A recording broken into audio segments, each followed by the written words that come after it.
Dream Church Wedding at Engranding Wedding Reception. Ito ang natupad ng newlyweds na sina Jermaine at Edison Bondal. Kaya naman ang kanilang mga wedding video at photo nagpa-wow at madaling nag-viral sa social media. Pero ang talagang nakakuha ng atensyon ng mga netizen, hindi ang pagiging engrande ng kanilang kasal, kundi ang mga ipinamigay na souvenirs o giveaways sa mga bisita.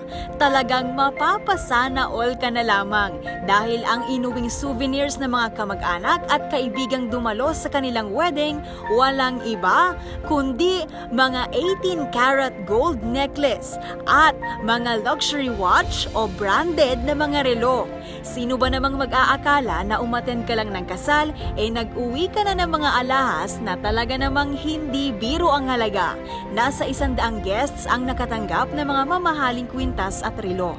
Pagkukwento ng kanilang wedding coordinator na si Aldrich Gohel, request daw ni na Jermaine at Edison sa kanilang mga bisita na wag na silang magbigay ng regalo dahil silang mag-asawa pala ang may sorpresang para sa mga kamag-anak at kaibigan. At ayon sa bagong kasal, ito raw ang naisip nilang ibigay sa kanilang mga bisita dahil paraan daw nila ito para magpasalamat sa lahat ng biyayang dumating sa kanila. Pero hindi raw biro ang naging daan para makuha nila ang tagumpay na tinatamasa nila ngayon. Katunayan, sumali pa nga si Jermaine sa isang sikat na TV show noong 2019 sa pagbabakasakaling mapapanalunan nito ang premyo na kanyang ilalaan para sa kanyang mga gastusin.